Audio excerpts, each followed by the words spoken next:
I think we're starting to see a reckoning in late stage capitalism and how people are thinking about the economy and if it works for them. I live in New York City and we recently elected a Democrat socialist as our mayor. And I think the reason why Zoran won is because he ran ruthlessly on affordability for working class people, like lowering housing costs, universal childcare, higher minimum wage. This was very much not a centrist playbook, and yet he still won. And he won very much with younger voters. They really led the charge. They had one of the highest voter turnouts in history for their age group, and among people making under $50,000, he beat his opponent by 8 points. And I think the reason why Zoran won actually is not too far off from why Trump won the presidential election last year. Yes, they have completely different policies, but they very much focused on the same thing. And people are feeling disenfranchised, and these candidates both responded to that.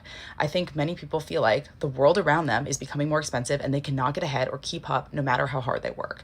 And Trump's platform for affordability was centered around isolationism, mass deportations, and falsehoods. And I think we're seeing, 10 months into his presidency, that is clearly not working for the economy. And I think a lot of people are feeling like they're continuing to fall behind. And I think the kind of broader dissatisfaction with the current economy and the country right now is very much a rebuff of capitalism. And that does shape how we think about money, success, and what we owe each other.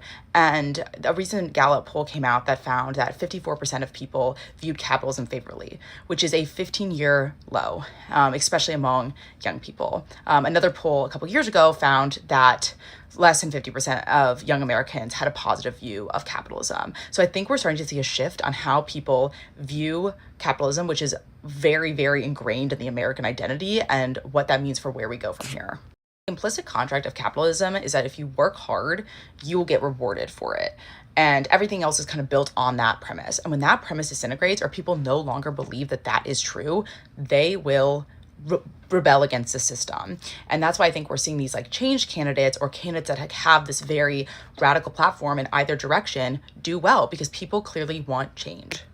And the reason why this intersects with my work is I write about money psychology, and I write about how all the forces around you shape how you think about money and the world around you. And when you are living in a country where the economic model that is very pervasive is not working for you, that shapes how you perceive yourself, how you perceive your community, and how you behave with your money.